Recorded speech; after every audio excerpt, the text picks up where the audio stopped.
Halo pemirsa, kembali lagi bersama saya kali ini di podcast terbaru IDX Channel The Cuan. Nah, kali ini tentu ada bahasan menarik yang akan kita bawakan dan kalian juga pastinya bisa ngikutin dan bisa gali-gali lebih lanjut apa aja sih nanti yang bisa jadi key takeaways dari obrolan kita kali ini. Tapi sebelum ke sana, pemirsa, saya ingin informasikan terlebih dahulu bahwa kalau kita ngomongin pasar modal, pasar saham, tentunya kita semua tahu begitu ya bahwa pasar modal Indonesia nih sedang menarik-menariknya, apalagi kita tahu di tahun 2025 lalu IHSG kita lah, kalau kita ambil contoh ini sudah menembus level 9.000, ATH-nya berkali-kali, kemudian juga banyak anak muda yang tertarik sekali untuk investasi saham, bahkan ini menjadi obrolan yang cukup familiar ya teman-teman, untuk kemudian bisa kita temukan di jalan, di kafe, ataupun di sekitar kita, bahwa obrolan saham ternyata sudah cukup familiar dan banyak sekali didengungkan. Nah, kalau kita lihat sendiri di tahun lalu saham-saham konglomerasi lah salah satunya bisa menjadi pilihan ataupun menjadi bintang lah dari pasar modal Indonesia. Tapi di awal tahun 2026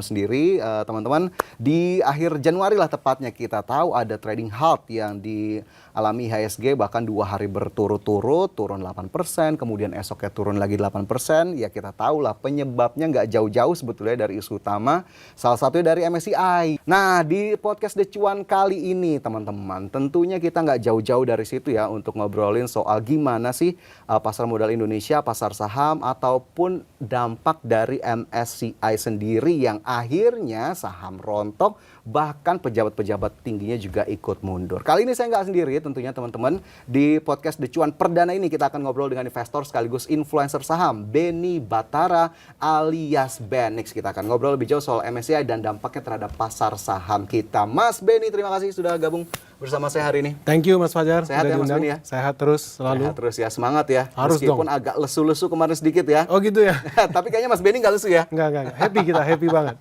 Oke, kalau kita lihat sendiri, tadi udah saya sampaikan ya Mas Benny beberapa hal yang memang menjadi perhatian kita. Kalau kita ke IHSG dulu deh. Kita lihat tahun lalu 2025 berkali-kali sentuh ATH tembus 9.000, tapi ya kita tahu di awal Februari aja nih, kita tappingnya di awal Februari ya teman-teman ya, ini bahkan kembali lagi ke bawah level 8.000. Keputusan MSCI jadi highlight dari teman-teman investor ataupun pelaku pasar modal. Mungkin kita awali dari situ dulu. Kalau kita lihat pengumuman MSCI ini sebetulnya sesuatu yang tiba-tiba atau emang sebetulnya sudah kelihatan dari sebelum-sebelumnya? Udah kelihatan. Jadi udah terencana, skenarionya ada. Bahkan kita pernah bikin video khusus buat bahas ini, kejauhan hari ini, itu dari tahun lalu. Jadi kurang lebih bulan Oktober lah, 3 bulan lalu, kita udah bikin market bakal crash Q1. Kita bahas secara detail bahkan di komunitas saham kita, Benix Investor Group. Siap-siap pegang cash, Q1 diskon besar. Lu pasti bingung mau beli barang yang mana karena semua diskon. Ya jadi kita orang yang paling happy, teman-teman pasti banyak juga yang happy karena kita sudah antisipasi ini dari kemarin. Dari tahun lalu bahkan. Karena emang sebelumnya kalau saya tidak salah ya, MSCI juga sudah sempat Ngasih alert lah ya, Yes, ngasih yes. warning begitu ya sebelum akhirnya memang memutuskan untuk pembukuan saham ini. Tapi kalau kita lihat keputusan MSCI, sahamnya atau IHSG-nya kemarin kena trading halt 2 hari beruntun, apakah memang cukup wajar untuk pelaku pasar kok segitunya sih nyingapin keputusan itu, Mas Benny? Jadi ini bisa dibahas secara mikro sama makro sih. Jadi kalau cara yang paling gampang ya lihat, gara-gara MSCI pengen mungkin menghukum lah bursanya kita karena nggak sesuai dengan keinginan mereka. Itu that's one thing. The other thing is berhubungan dengan who's behind MSCI. Menarik. Siapa pemilik MSCI? Kenapa mereka harus nyerang kita? Kenapa nggak nyerang Cina? Kenapa nggak nyerang Rusia? Sama-sama marketnya tertutup, bahkan lebih tertutup dari kita. Kenapa pun timingnya sekarang gitu loh. Karena waktu kita bikin analisis bursa harus anjlok, bursa pasti drop. Itu tanggalnya gue nggak bikin spesifik, kita bikin prediksi di bulan Oktober itu. Tapi pasti terjadi di Q1. Nah yang jadi menarik, kenapa sekarang serangan itu dilakukan? Itu seksi. Itu seksi gitu. Kenapa harus akhir Januari? Kenapa nggak pas Valentine 14 Februari misalkan? Tapi kalau dari kacamata Mas Benny, kalau kita lihat kenapa Q1, kenapa tuh sebetulnya? Ini ada hubungannya juga sama agenda makroekonomi Indonesia. Kita pengen GDP 8%, semua pengen ekonomi kita tambah bagus, tambah oke, tambah moncer.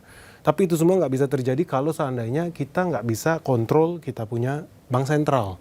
Bank sentral kita tidak dikontrol sama negara kita sendiri. Gitu. Sejak tahun 1998 itu udah dikasih kewenangan itu kepada yang maha kuasa. Even Donald Trump aja nggak bisa kontrol siapa The Fed mau bikin apa gitu loh. Jadi dia aja, even presiden yang punya nuklir, negara nuklir aja nggak bisa kontrol The Fed. Dan ya itu pun yang terjadi juga di Indonesia. Dan mereka ketakutan sekarang, kenapa? Karena Indonesia sepertinya akan mengarah menjadi negara yang lebih bisa dibilang mandiri. Dan mereka nggak mau itu. Kita bisa kontrol arus modal, kita bisa kontrol suku bunga kita sendiri. Hari ini kita nggak bisa punya kekuatan itu. Itu kita udah serahkan kepada yang maha kuasa gitu loh untuk lakukan itu. Dan mereka sebel. Mereka sebel, kenapa? Karena ownernya, orang-orang selalu bilang ini, Bank sentral harus independen, bank sentral harus independen. Ini nggak banyak yang tahu ya kenapa MSCI itu harus lakukan serangan-serangan ini. Karena ownernya MSCI itu kalau teman-teman lihat itu adalah big bank, US Bank, ada Citibank, ada JP Morgan, ada Wells Fargo. Dan siapa sebetulnya pemilik mereka? Nah itu harus ditanya lagi tuh, pemilik mereka siapa? Dan ternyata kalau lu lihat sebetulnya pemiliknya mereka 11-12 juga.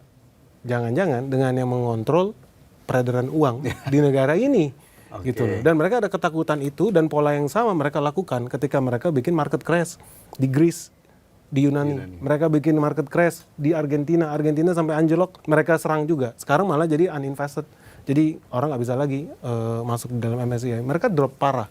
So Indonesia bukan yang pertama dan Indonesia bukan jadi negara yang terakhir. Dan mereka wajib ketakutan sama kita.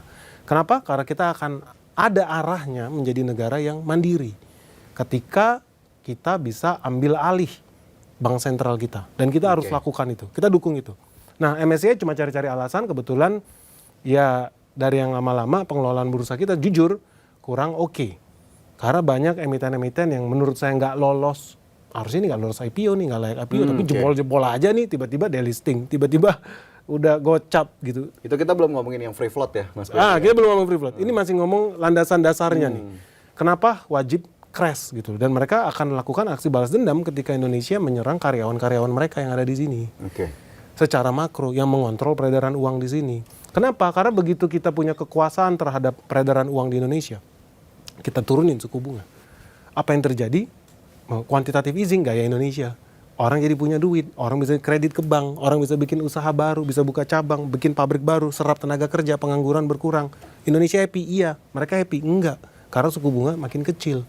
Tapi kalau suku bunga makin rendah, yakin dan percayalah, bursa efek meroket to the moon. Udah pasti.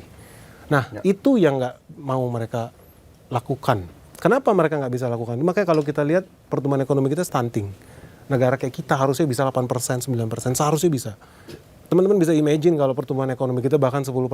Bursa efek kita 20.000 kecil. Makanya saya sangat optimis, walaupun gua yakin kita market crash dari bulan Oktober dan jadi kenyataan. Gua orang yang paling optimis dibanding Purbaya sekalipun. Purbaya bilang 9.000. Kegampangan. 10.000. Yakin gua. Yakin. Syaratnya apa? Ekonomi kita harus tumbuh 8%. Nah kalau mau ekonomi tumbuh 8%, ya kita harus kontrol, kita punya bank sentral, harus berani ambil itu kembali gitu loh. So ini normal, normal aja. Normal aja, dan sebetulnya kalau kita gali lagi agenda di belakang MSCI ya pasti ada lah ya, pasti cukup banyak ya. Ada kepentingan geopolitik di situ. Yang tidak muncul ke permukaan. Betul. Gitu ya. Tapi pakai casing seolah-olah lu melanggar pasal A, pasal B, transparansi, free float, itu lucu-lucu lah. Memang perlu ada itu. Ya, even pun Amerika ketika ngebom Irak ada aja alasan, lu punya senjata nuklir pasti cari, kagak ada gitu. Nah ini menarik nih, tapi kalau kita lihat di balik agenda itu sebetulnya MSCI yang akhirnya sudah mengumumkan hal itu begitu ya, kan investor global ya mau nggak mau begitu ya, MSCI sebagai salah satu acuannya lah atau patokannya. Tapi kalau kita ngelihat dampaknya ke saham-saham Indonesia sendiri gimana nih Mas Ben? Karena kita tahu ya net sale-nya juga sudah cukup besar. Kan kalau pembekuan dilakukan akhirnya tipis sekali, kecil sekali kemungkinan untuk saham-saham di Indonesia untuk masuk lagi nih di indeks MSCI. Betul. Jadi gini, gua sangat setuju dan sangat happy dengan yang dilakukan MSCI. Even kita nggak suka sama agenda-agenda di belakangnya, the invisible hand itu, tapi gua sangat seneng karena ini bisa jadi momen buat kita mereformasi manajemen bursa kita. Manajemen OJK wajib dirubah total, jadi lebih bagus. Jadi ini momentum yang pas lah buat lakukan itu ya. Dan soal crash ini, kita itu udah bikin hitung-hitungan. Ketika crash ini akan ada dua. Tahap pertama itu outflow asing itu harusnya sekitar 39 triliun. Tahap kedua bulan Mei kalau kita nggak bisa memenuhi PR yang mereka kasih, itu harusnya sekitar 131 triliun outflow asing. Hari ini outflow asing itu masih di bawah 10 triliun. Jadi paket pertama nih tahap 1 masih panjang ini, masih ada bisa peluang buat check out sampai 30-an triliun itu. Jadi semua masih berjalan sesuai dengan skenario. Nah, yang kembali ke indeks di Indonesia, jadi udah pasti pun mereka akan bete. Kalau kita kan happy ya, karena kita udah antisipasi ini. Tapi dari sudut pandang oligarki lah kita bisa bilang, oligarki tertentu lah yang terbiasa mungkin menikmati permainan seperti ini gitu loh, ngadalin duit orang bule, ya mereka bakal siap-siap lu akan kena revisi. Tapi gue yakin pun sebetulnya MSCI tahu, selama ini pun mereka tahu gitu, nggak mungkin lah, kita aja pun tahu gitu kan, ini bukan free float yang normal, karena ya bukan rahasia umum lah kayak di Indonesia itu orang bisa beli saham pakai proxy. Ngaku-ngaku gue cuma punya 4%, padahal dia ada titip di sini 6%, titip di sini 9%. Kalau ditotalin sebetulnya dia juga yang punya. Dia juga sebetulnya. Jadi realnya sebenarnya free floatnya mungkin cuma 5%, 7% public. Artinya kan jauh lebih gampang untuk memanipulasi itu. Kita berulang kali ngasih contoh, ada perusahaan misalkan cuman valuasinya 100M misalkan. Cara paling gampang dia naikin valuasinya ke 200M, dia tinggal bikin aja IPO. Aku ngaku-ngaku TBK, katakan semua saham udah dibagi ke publik. Padahal realitanya mungkin publik cuma pegang 5%. 5% dari 100M itu kan cuma 5M. Kalau dia pengen bikin valuasi perusahaan dia jadi 200 miliar, dia cuma cukup modal 5M. 5M ini kali 2 langsung jadi 10M. Artinya market cap dia dari 100M jadi 200M. Simple. Kalau dia pengen bikin, gue pengen modal gue 100M tapi gue pengen jadi 1 triliun, gue pengen jadi triliuner. Taruh aja buang 5M yang tadi. Jadi gimana? Gue cuma tambahin lagi nih dari 5M tinggal kali 20. Modal gue sebenarnya nggak perlu ribuan triliun. Karena 5%, ini bayangin kalau 5%, kalau free flow-nya 1%. Berarti modal dia makin kecil lagi. Ya. Begitu naik ini barang, modal dia cuman tadi 5M aja udah bisa naik kali 2. Apa yang dia lakukan? Saham, valuasi gue udah jadi 200M, padahal aslinya cuma 100M. Bikin jadi 1 triliun deh. Modal gue mungkin nggak nyampe 100M. Begitu naik di atas, apa yang dia lakukan? Banyak. Dia bisa lakukan option. Dia bisa melakukan segala macam. Lu orang obligasi tahu lah, dia bisa bikin bond dengan valuasi ini sebagai kolateralnya, saham dia yang ribuan triliun itu. Dengan modal yang kecil banget. Dengan modal yang cuma 100M itu gitu loh. Literally itu yang terjadi, dan MSCI nggak bodoh gitu, dia tahu. Dan ya harus siap-siap teman-teman bakal makin minus tuh kalau lu pegang saham-saham yang secara fundamental sebetulnya dipertanyakan lah, apalagi ada perusahaan PER-nya 400 gitu. Artinya lu beli sahamnya butuh waktu 400 tahun balik modal.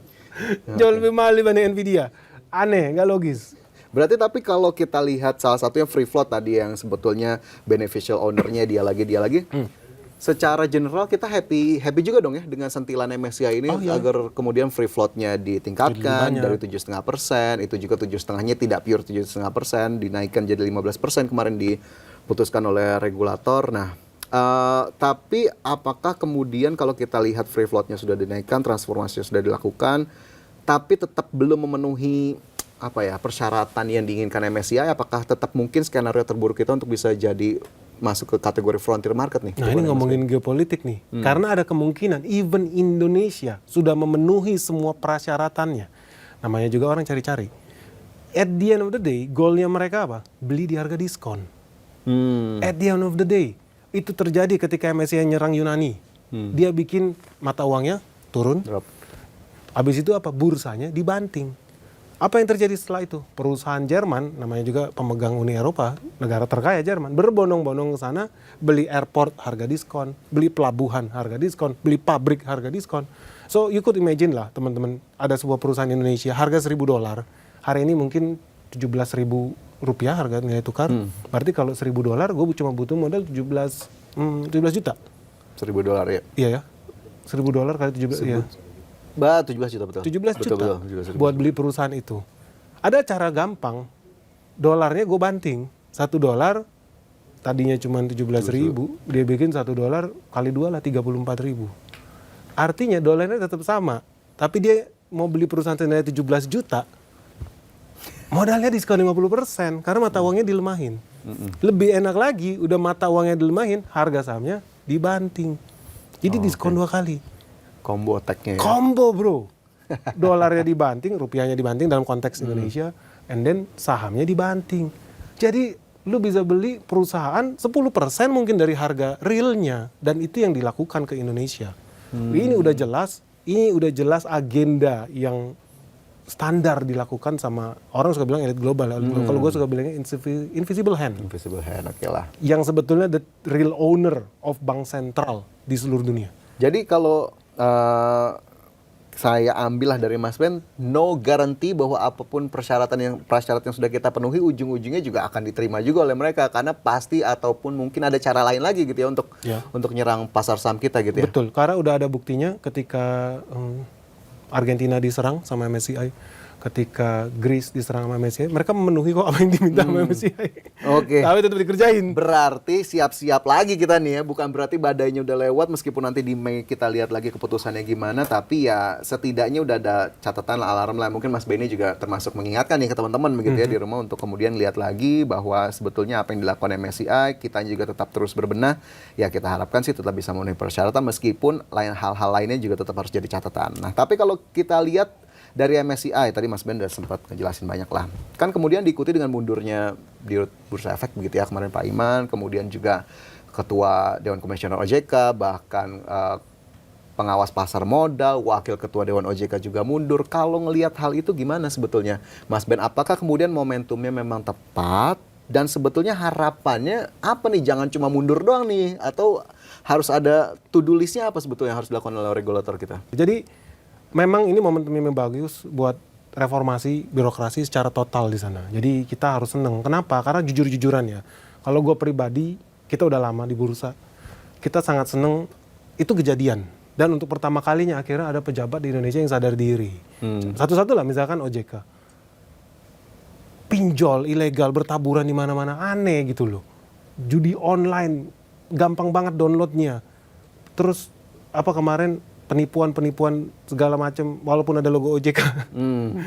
Peer to peer lending, bunga gila-gilaan gitu. Itu kan jadi yang lu lakukan apa selama ini? Atau misalkan perusahaan-perusahaan yang bisa IPO tapi sebetulnya laporan keuangannya nggak seperti apa yang dikatakan gitu. Gue true story, gue pernah ketemu perusahaan yang bisa lolos IPO hotel di Batam, ngaku punya ini, ngaku punya itu. Pas gue datang boro-boro hotelnya buka, mau booking kamar juga nggak bisa. Liftnya rusak, lantainya katanya lantai bisa sampai lantai 4, nggak ada, lobbynya rusak. Karyawannya cuma resepsionis sama kucing di situ. Bau di situ pun lu mau nginep pun belum nggak lagi bisa. yang katanya kantornya kalau ditelusurin di Google nggak ketemu ya. Katanya nggak ketemu ya. Ternyata di emperan gitu Iya. atau apa gitu kan. Aduh, gua sebel banget gitu loh. Jadi kita seneng, gua betul-betul sangat seneng, apresiasi. Akhirnya kita punya pemerintahan yang mau melihat, hey kalau Indonesia mau maju, katanya GDP 8%, rumus GDP apa? Ada konsumsi dalam negeri, ada government spending, ekspor lebih besar daripada impor. Nah, terakhir ada investasi. Gimana orang mau invest di bisnis-bisnis yang bagus? IPO kan kita invest ya, pakai duit kita chip in. Anak-anak Indonesia yang inventif, punya penemuan, punya ide, pengen bangun bisnis yang lebih bagus. Tapi iklim investasinya nggak mendukung. Gitu. Orang jadi takut pun mau taruh duit. Nah, dengan momentum ini, transformasi besar-besaran di Bursa Efek, di OJK, gue berharap betul-betul dilakukan pembenahan total lah. Kita pengen ada orang kayak SEC. Jujur saya pengen banget kita punya SEC. SEC itu kayak apa ya di sini? OJK ya? Kayak OJK di sini. Di SEC itu, wah, tiap tahun banyak orang masuk penjara. Direktur perusahaan TBK di sana, waduh, perusahaan TBK ngopi-ngopi, ketahuan duduk meeting sama kompetitor, masuk penjara. Dia dianggap ada meeting of mind, lu melanggar undang-undang persaingan usaha nih, jangan-jangan ada antitrust nih yang masuk. Woi, betul-betul jalan gitu loh. Di sini enggak gitu, sayang lah. Nah, inilah momentumnya kenapa saya sangat-sangat senang pemerintah membenahin ini keseluruhan ya pakai momentum MSCI buat bersih-bersih. Jadi ya, happy. Sangat happy. Sangat happy, cukup happy meskipun kita lihat lagi ya after mundur tuh apa. Nah, tapi kalau dari yang dinyatakan oleh regulator sebetulnya serangkaian kebijakan percepatan ini juga akan dilakukan ya Mas Ben, demutualisasi Bursa Efek, transparansi data kepemilikan saham yang di bawah 5% tadi yang tercecer di mana-mana sampai free float yang akhirnya dinaikkanlah ke 15%. Tapi kalau melihat hal-hal ini, poin-poin tadi dampaknya sebetulnya ke depannya gimana ya? Udah kebayang belum Mas Ben dari perbaikan ini sendiri, apakah memang akan signifikan itu nanti di lapangan? Kalau saya lihat seharusnya iya. Karena jadi makin banyak saham yang kita bisa beli. Itu satu. Yang kedua, kita udah bilang dari kemarin, asing itu pengen banget masuk ke sini. Tapi dia juga nggak mau masuk di harga overprice. perusahaan 400 tahun balik modal gitu kan, 200 tahun balik modal. VOC aja ngejajah nggak selama itu gitu, tapi mereka pun juga pengen berlomba-lomba tapi di harga yang masuk akal. Bursa kita dibikin jadi lebih sehat. Teman-teman investor di Indonesia pun banyak yang pengen masuk ke dunia saham, banyak. Anyway, penetrasi investor kita kan masih kecil, masih di bawah 20 juta deh. Harusnya kita bisa sampai 100 juta orang loh. Tapi kan orang masih ada, ini bener nggak? Gue bisa kasih trust nggak? Nah ini momennya ketika kita perbaikin ini, free float makin banyak, saham yang beredar di publik juga makin banyak. Dan bursa nih bisa punya otak yang agak logis. Iya ya, kayaknya ngaco juga ya di Indonesia, masa investor kripto lebih banyak dibanding investor saham, padahal kripto itu nggak jelas gitu kan. Nah ini bisa momentum. Dan teman-teman akan rugi kalau hari ini tidak jadi investor. So imagine lah, sekarang itu mungkin IHSG ada di 8 ribuan. Mungkin cuma 20 juta orang, hanya sampai 20 juta bahkan yang punya rekening RDN. Imagine kalau ada 100 juta, artinya 5 kali lipat. At least market cap IHSG pun akan bertambah jumlah investmentnya, jumlah uang yang berputar. Dan 7.000 hari ini yang gue tadi bilang 10.000, wah gampang banget. 7.000 begitu bertambah jumlah investor 5 kali lipat, ya udah jelas market cap IHSG bakal naik juga. Nah momennya itu adalah ya momen ini, momen untuk kita cetak duit sebanyak-banyaknya, beli di harga diskon.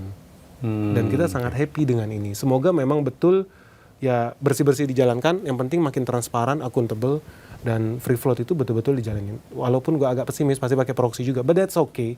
Ya pasti ada beberapa juga yang memang benar-benar taruh membuka itu ke ruang publik. Kita udah ketemu kok sama beberapa perusahaan tambang yang sebetulnya pengen diakuisisi sama asing. Perusahaan berhubungan dengan pelayaran, perusahaan dengan pelabuhan. Dan ya mereka ada ketakutan, namanya duit gede ya. Dia kan nggak mau beli saham cuma 2%, 3%, terus digebukin gitu kan sampai dalam dikerjain. Kalau bisa bahkan mayoritas. Kalau bisa bahkan akuisisi target mereka. Tapi kalau nggak ada peluang gue menjadi orang yang mengakuisisi, buat apa kita pegang saham kamu 3%?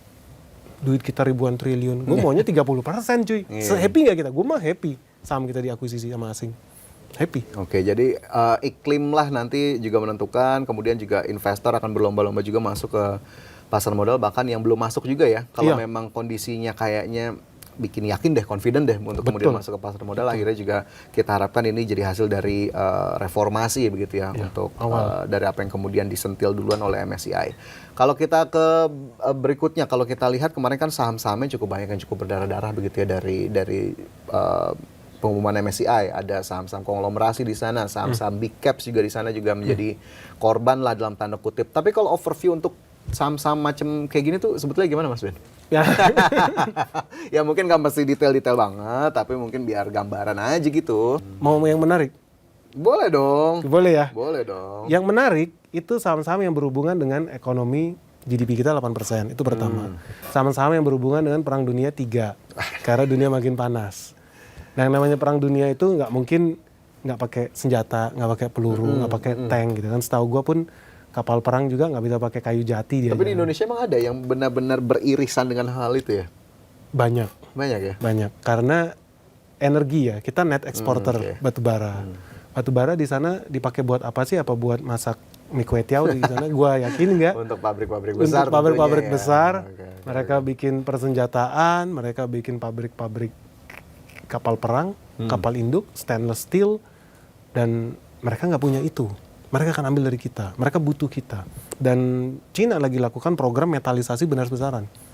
Dia jual terus, posisi dia punya dolar dia jual karena dia tahu ini mata uang palsu nih. Dia convert ke benda yang real, precious metal. Di situ ada apa? Ya orang tahu mungkin dia koleksi emas besar-besaran. Tapi di belakang itu mereka belanja silver besar-besaran, belanja nikel besar-besaran. Semua rare earth dia berubah uang palsu itu, dolar itu menjadi precious metal. Mereka punya itu? Enggak. Oke, ini bisa jadi catatan nih teman-teman ya. Ada hal-hal yang ataupun sektor-sektor yang kayaknya masih cukup menarik untuk diperhatikan begitu ya, meskipun tidak ada rekomendasi dari sini. Tidak ada rekomendasi, ya. tidak ada rekomendasi. Cuma gambaran aja dari Mas Benny. Mungkin teman-teman masih bingung nih di kondisi sekarang apa sih sebetulnya yang perlu dilihat gitu ya. Nah, ini mungkin bisa menjadi salah satu catatan dari banyaknya sumber yang teman-teman baca. Kalau tadi kita ngomongin soal MSCI begitu ya, balik lagi lah tadi. Mungkin kita ada intermezzo juga tadi ya. Free float kalau kita bilang kan 7,5% cukup kecil. Dinaikkan ke 15% ya kita harapkan itu bisa jadi cukup oke. Tapi masalahnya masih banyak banget saham-saham lebih ratusan lah kalau kita bilang begitu ya, di bawah 15% free floatnya. Ini cukup sulit nggak untuk kemudian memaksa mereka untuk ningkatin free float, atau memang kalau regulator udah bilang naikin ya naikin, nggak ada lagi kompensasi atau dispensasi apapun. Nggak ada, OJK harus tegas. Jadi regulator, bursa efek juga harus tegas supaya kita bisa inline dengan, supaya MSCI juga bisa cari-cari alasan ke kita kan ya. Jadi memang wajib mereka lakukannya. Dan saya yakin pun emiten-emiten itu punya 1001 cara supaya betul sih, supaya bisa memenuhi free float. Jadi gue yakin ini sangat gampang sebetulnya buat kita penuhin. Yang ada yang lebih sulit sebetulnya pertanyaannya. Ada nggak likuiditasnya buat menyerap saham baru yang terbit ke publik itu? Ada nggak? Ternyata pemerintah udah siapkan solusinya. Dari Danantara. Dari yang Danantara. Sudah siap untuk membeli saham Senin, Selasa, Rabu, Kamis, Jumat. Party nih. Oke. Jadi sebetulnya ya kita harapkan regulator, pemerintah juga ini ya bahu-membahu begitu ya untuk kemudian bisa ningkatin hal ini. Nah kalau kita lihat dari investasi saham sendiri gitu ya. Tadi Mas Ben sempat sebut investor kalau naiknya juga signifikan, likuiditasnya naik juga, market cap kita juga naik. Dana pensiun dan asuransi juga sekarang diizinin nih Mas Ben untuk ditambahin ya? Ditambahin lagi investasi sahamnya bahkan hingga 20%. Sebetulnya dampaknya gimana nih gambarannya? Apakah cuma sedikit-sedikit aja atau justru memang cukup besar dampaknya kalau kita lihat indeks kita? Menurut saya itu dampaknya sangat-sangat besar dan sangat-sangat baik dibanding selama ini mereka dapen ini apa yang dia lakukan beli SBN. Kalau dia beli SBN kan ada bunganya. Bunganya misalkan 5%, yang bayar bunganya kan kita, pakai duit pajak kita. Rese banget ini orang ini. Udah gaji kita dipotong buat ngasih ke mereka, gaji kita dipotong buat bayar pajak, dipakai buat ngasih lagi mereka. Ini mah dari duit kita ke kita juga nih dana pensiun ini. Cara mudah untuk investasi mereka. Cara mudah aja. Aduh ya, sekarang mereka bisa harus kerja beneran. Apa? Ya usaha-usaha yang prospektif, bisnis-bisnis yang prospektif, ya you invest lah di Indonesia. Jadi makin banyak, makin hidup, dan makin semangat orang-orang buat IPO di dalam negeri. Jadi gue sangat-sangat happy dengan itu. Semoga pun dapen kita punya cukup intelijensia dan kredibilitas untuk lakukan itu dengan cermat lah, karena kan itu duit pensiun rakyat ya. Jangan sampai kayak kasus yang lama-lama tuh ada Asabri lah gitu kan, dan lain sebagainya gitu kan. Jangan begitulah. Jadi justru dengan momentum OJK dirapihin, bursa efek dirapihin, dapen masuk, big fund masuk, ini justru jadi momentum buat kita grow. Makanya sekarang rugi banget pegang cash, rugi banget. This is the very right moment buat orang-orang mau invest di pasar modal. Nggak akan keulang nih momen-momen begini. Ini rugi banget, benar-benar rugi. 2026. Tapi 2026 memang tahunnya kayak gini gitu Mas kemarin kelihatannya. Enggak. Ini semua cuma jangka pendek lah. Jangka pendek aja ya, momentum ya atau. Saya tetap optimis kalau 9.000 itu kemurahan. IHSG 10.000. 10.000 ya. Paling cepat akhir tahun ini kita udah 10.000. Gua sangat yakin. Yakin banget. Jadi ini momen-momen yang menyenangkan lah. Momen-momen yang menyenangkan. Oke. Tadi happy juga kita lihat institusional bisa meningkatkan porsinya di investasi saham gitu ya. Tapi kalau investor-investor muda nih Mas Ben, kemarin mungkin banyak timeline kita rame trading halt kayaknya. Mungkin kalau yang kurang tahu ya kenapa gini, mungkin ada yang bikin panik atau gimana. Nah sebetulnya menghadapi gejolak IHSG kali ini tuh sebetulnya seperti apa? Apalagi buat investor-investor muda atau mungkin yang sekarang nonton kita nih Mas Ben, baru memulai untuk investasi saham. Ingat prinsipnya sebagai investor ya. Investor itu bukan beli di harga tinggi, jual di harga rendah. Itu konyol. Yang namanya investor, kita beli di harga rendah, jual di harga tinggi. Artinya beda dengan trader. Kalau investor itu seneng lihat harga sahamnya turun. Karena dia jadi bisa average down. Karena dia goalnya bukan besok jual lagi, 10 menit lagi jual lagi, 10 hari lagi. Enggak. Kita sekali invest tuh minimal 2 atau 3 tahun kita tahan, untungnya udah 300%, 1000%, tergantung perusahaannya beda-beda, baru kita jual gitu loh. Dan makanya kita harus ingat ada prinsipnya, buy when there is blood in the street. Ini Rockefeller yang ngajarin. Charlie Munger ulangi hal yang sama buat Berkshire Hathaway. Justru ketika market crash itu adalah momen untuk penciptaan kekayaan yang berlipat-lipat. Ini jarang momen-momen begini, jarang banget. Dan lebih jarang lagi pemerintah yang ngerti pasar modal. Jarang loh. pemerintah yang kayak sekarang ini. Gua nggak mau nanti gue dibilang buzzer ya, tapi Baru jarang. mau saya tanya, iya, ini iya. dapat dari mana nih? Oke. Tapi jarang banget memang pemerintah ngerti gitu loh. Oh, kita harus bikin sovereign wealth fund. Bertahun-tahun Republik ini berdiri, punya. nggak ada yang punya pikiran. Sekarang ada. Oh, kita harus jaga bursa efek kita harus bangun ekosistem investasi yang baik. Jarang loh kita punya metode pemerintahan yang seperti ini. Nah, ini momentum yang pas nih ketemu nih di hari ini. So, I'm a very very happy man. Oke, very Optimis. happy. Kondisi sekarang right momentum untuk masuk gitu ya. Jarang nih ya kondisi kayak gini. Iya, 10 tahun sekali belum tentu. Oke, jadi ya manfaatin aja gitu ya momentum yang ada. Oke, mungkin tadi kan cukup banyak yang kita ulas ya Mas Ben. Ya masih banyak banget sebetulnya kalau mau kita gali, kita kulik. Tapi kan Mas Ben waktunya juga terbatas nih, nggak bisa nih saya lama-lamain di sini. Mungkin tipsnya udah dikasih, tapi kalau kita lihat kondisi market sekarang atau mungkin pasar modal atau investasi saham secara keseluruhan, mungkin Mas Ben punya nggak sih kata-kata hari ini, quotes of the day yang bisa untuk inspirasi kita semua? Mungkin termasuk saya juga dan teman-teman di rumah. Buat teman-teman yang masih muda, ingat ya, spend wisely, invest bravely. Spend wisely, invest bravely. Berapapun uang yang lu hasilkan, berapapun gaji lu yang lu punya hari ini, ingat, sisihkan dulu buat investasi, sisanya baru buat ngopi cantik, jalan-jalan, nonton, hura-hura. Jangan kebalik pola pikirnya. Begitu terima duit, habis dulu nih bayar cicilan handphone baru, ganti motor, sisanya baru sisa nih, baru ditabungin, kebalik. Terima gaji, potongin dulu buat investasi, sisanya baru buat yang lainnya. Jadi belajar buat spend wisely, invest bravely.